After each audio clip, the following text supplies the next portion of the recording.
Isa sa pinakapait nga palandongon, kana bitang walihan ka, onya, di ka maminaw sa pulong sa Ginoo. Nya kana bitang kusugi ka mo defend sa imong simbahan, kusugi ka mo defend sa imong pagtuo, unya negatibo ka sa pulong sa Dios. Unya ang nakapait pa gyud, ikaw mismo wala ka nakasiguro sa imong kaluwasan. Abin niyo no, ikaw ang tao nga pinakaluoy. Di ba? Devoted ka sa imong simbahan, mulaban ka sa leader sa imong simbahan, pero ikaw mismo wala ka nakasiguro sa imong kaluwasan. Sure good ko, kung mamatay ka nining kalibutan, impyerno ang imong padulngan. I-realize, una-una sa makadagan ha. God bless.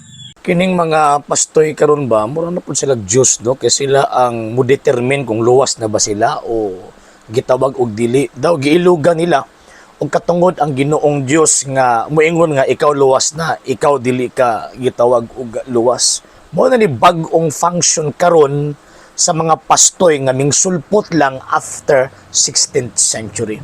Ngon pa niya makaluluoy daw ang mga tao nga kanabitong walihan niya di daw motuo sa pulong sa Ginoo. Actually, makaluluoy kaayo ang mga tao nga maminaw ni adtong mga pastoy nga nagwali-wali o nya way katungod, wala gitagaan og responsibilidad or gitawag og otoridad sa pagtudlo mahitungod sa pulong sa Ginoo.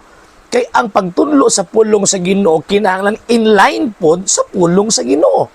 Romans chapter 10 verse 14 to 15, klaro man ang nakasulat sa balaang kasulatan nga ang pagtuo madawat pinaagi sa pagwali. Unya unsa man pud pagwali kung wala po pinadala nga magwawali. So kung na ay magwali, dapat i-determine sa mga taong naminaw kung kana bang nagwali, kana bang nagtudlo mahitungod sa pulong sa Ginoo, gipadala ba kana? Kaya kung wala na gipadala, unya nituo ka. Midawat kami anang maong pulunga, ginamit ko no nila ang balaang kasulatan unya after nga nagwali sa pulong sa Ginoo adto dayon ka ipamimbro sa ilang sekta nga mag-angkon-angkon dayong gitawag og luwas na giilugan ang katungod sa Ginoong Dios nga moingon og luwas na kaugdi maimpyerno gid na ang imuhang gitawag og kalag. So again, ang point nako mga sir og mga ma'am, okay kaya nang maminaw tas pulong sa Ginoo. Mga Katoliko midawat na sa pulong sa Ginoo pero bidto midawat sa mga tao nga legit nga gisugo og naay koneksyon dito kang Ginoong Jesucristo. Kay kung magwali-wali ka nya wa koneksyon sa Ginoong Jesucristo, daw giilad nimo ang tao. Daw giilad nimo ang tawag ining mga tao nga diin imong gipahimuslan ng ilang kahuyang nga wa sila or inosente sila concerning sa gitawag og pulong sa Dios. Di ba? So yung ana na mga sir ug mga ma'am, and makaluluoy ang gitawag og tao kung maminaw ni abtong mga tao nga diin way koneksyon sa Ginoong Jesucristo. Nga naman kay again pagpamakak, pagpangilad kana. And kabalo biyata nga ang amahan sa bakak mao ginang gitawag og yawa. So kung motuog kaniya ng mga taong wa gipadala, motuog kani abtong mga tao nga wa bitaw gisugo sa Ginoo aron gitawag pagwali niya. Dito gyud kang mununot nila o tanawa na gud na sila. Di ba sagad sa ilahang gitawag mga membro di na mutuo sa iglesyang gitukod ni Kristo. Kung di mo ka mutuo sa iglesyang gitukod ni Kristo daw, imong gisalikoy si Kristo.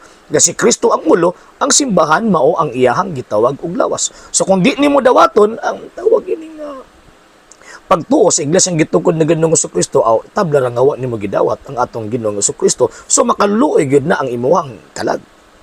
Normal gyud na nga panalipdan namo or nato ang pagtuo nga iya na Ginoong Jesucristo. Ngano man kay sumalabi na sa Judas kapitulo 1 bersikulo 23 nga panalipdi ang pagtuo nga diin inyong nadawat diha sa mga santos o gikan sa mga santos.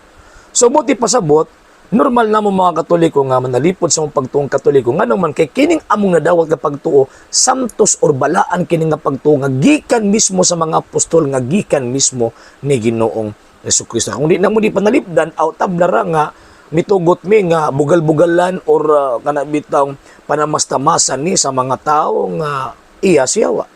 So man amo agyon ning panalipdan. And at the same time, kung imingon ka nga dili mi tawagin wa mi kasiguro nga luwas na ang Dios may naside ana. Kami nagkabalo mi sa mga kagaligon nga luwas mi sa dihang makadawat mi sa gitawag og sakramento pero kung magkabuhat mi og sala kay aning kalibutan na dili biya ta perpekto. Ang sala nasa unahuna, nasa pulong, nasa buhat ug sa wala pagbuhat sa angay buhaton or sin of omission. So kung mabuhat na mo na everyday, so nagpasabot kadtong grasya nga mga dawat pinaagi sa mga sakramento, matangtang man to. Kung matangtang to, nya mamatay mi anang panahon na maimpirno gyud mi. So, mo nang kinahanglan mi mununot sa grasya ni Kristo pinaagi sa mga sakramento. Og tungod ni ana, kung makapadayog makalahutay mi, kay sumapa ni Kristo, St. Matthew chapter 24 verse 13, ang mopadayon og molahutay maluwas apan ang dili silutan. Ang problema ana kamutoy. Nga naman kay sa inyong pundok wala ba may mga sakramento? Asa ninyo dawaton ang grasya ni Kristo? Nung siya, tuo lang mi, luwas na mi. Gipangluasan ra mo. Damgo ra na ninyo. Ang tinuod nga pagtuo, dawaton si Kristo in what way? Dawaton siya spiritually and physically by way of receiving Him through the sacraments. Mo nang pagtuong Katoliko. Muna kami, makaingon mi nga luwas na mi kung naami sa estado sa grasya, gidawat na mo ang Kristo pinagi sa mga sakramento. Apan, kung tawag ining magabuhat magsala, matangtang man to. Wanang mubalik na po mi, mangita ng pamaagi nga makadawat mga sakramento. E ang inyo, kumusta man mo? Kumusta man ang inyong tawag inyong pundok? Wa magyud mo mga sakramento. Unsaon ninyo pagdawat sa grasya ni Kristo. So kung wa mo yung grasya ni Kristo, so to'y gud mo sa impyerno.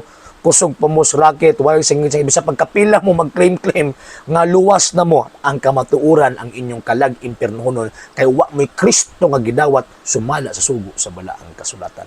Manang di ta pailad mga sarog mga mama ha.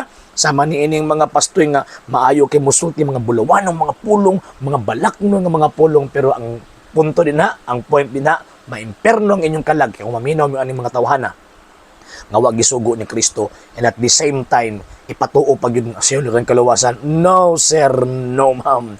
Ang sumapa sa balaang kasulatan di sayon ang pagsunod kang Kristo. Ang pagsubay niya di sayon. Musod ka sa tawagan ng daghang tunok, mo ay daghang tunok. Mo nang kinahanglan tang maningkamot sa pagsunod niya by way of receiving Him pinaagi sa mga sakramento. Okay? Sa hindi pa po nakapag-follow sa mga pages po natin, i-follow nyo po yung mga pages po natin, RJ Horolanciano II.TV, Apolia Punto Argumento page, Kuya Apologies TV page, and RJ's Vlog 2022. And pwede rin po kayo mag-send po dyan ng Facebook stars. And also, sa atin po mga channels, sa hindi po nakapag-subscribe, i-subscribe po ninyo yung mga channels natin, Dalay Catholic, Apologies International Official, RJ Sanado II.TV, Kuya Apologies TV, and Barrio Kawayan Religious Forum. And pwede rin po kayo mag-send po dyan ng super sticker, super chats, and super thanks. And maraming salamat po sa mga kapatid at mga Katoliko na ulis pong tumutulong sa programa po natin. Maraming salamat po. Nang dahil po sa tulong at suporta po ninyo, ang programa pong ito, until now, andito pa rin po sa social media. And until now din po, nangangailangan pa rin po tayo sa tulong at suporta po ninyo dahil wala po kami magagawa rito mga sir, mga ma'am, kung wala po yung tulong at suporta po ninyo. Sa gusto pong tumulong, sa gusto pong sumuporta, pwede po ninyong ipadala ang tulong at suporta po ninyo sa pamamagitan po ng ating mga account numbers dyan po sa ating pong screen. And pwede nyo po kaming i-message sa ating pong page kung via remittance po yung papadala po ninyo. Maraming salamat po in advance.